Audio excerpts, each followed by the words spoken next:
Okay, ato nga may nabi si Senator Pangkan, sir. Dato adlaw po, dato Dato adlaw. Adlaw. Sa may yung patuyuan ni sir na niyaman ka mo diri sa lugar diri sa siyudad ng Surigao. Katuyuan? Oo. Ancestralan man eh. Oh.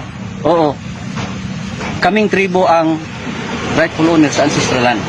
Kay mauni ang atong Federal Tribal Government of the Philippines Indigenous Peoples Embassy sa Custom and Tradition. So ang bali ang nakuha ninyo yung mga mulupyo din sa ato sa Surigao del Norte, Surigao City, bali nahimo rin noon ini sila ng mga squatters o ano ba? Dili squatter. Ako naman. Dili squatter. Kaya na nagiyan na nini mga kuan mangkaha.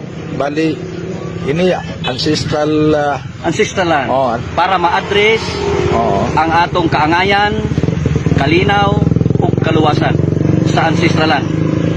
Kay wala pang Republic of the Philippines, ang mga dato bain na ang decision maker sa Ancestralan para sa kalinaw ug kaangayan. So bali jo katagasunod na batas ini. Yes, batas sa Dios. Republic Act 8371, April Law of 1997, Divine Customary Law, since time immemorial, na anbirta sa management sa Federal Tribal Government of the Philippines para ma-address ang atong kaluwasan material and spiritual.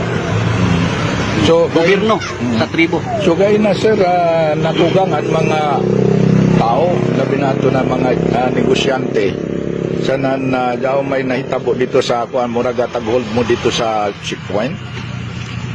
Opo. Oh. Tag-hold mo dito sa checkpoint kay lagi na may Nakiksulti ang hipi, nakiksulti ang hipi. so ditugtan mo. O siyempre, wala may jurisdiction ng pulis sa Ancestralan. Mag-assist lang sila. Tapos kuan na sa may nakugang man sa mga tao diri kay gumikan kalagi diyan ng mga dagko ng mga tindahan na padlakan daw. Pero nakita sab nako na tinuod sab. Pero kay ngano man napadlakan man ni sila. Napadlakan sila tungod kay wala sila mo-comply sa legality under management sa Federal Tribal Government of the Philippines. Nga gi-inform sila tulo ka bisis para mo-comply sila sa legal sa under management sa federal sa rightful owner sa Ancestralan. So karon kay wala man sila mo-comply sa tulo ka bisis, nahimo namo ang pagpamadlak. So sir ka mo na madlak sir dahil yung mga taglawong pa warning or nagpadala ba ka mo ng pahibalo sa ila? Katong endorsement letter to inform sa ila tulo ka bisis. Tulo ka bisis? Opo. So sa tulo ka bisis wa election? Wala. Waya ila tagakuan sa inyo reply man lamang? Wala. So amo daw na tagimo ni diyan na singudan nila na kuan kuan padlak. Yes po.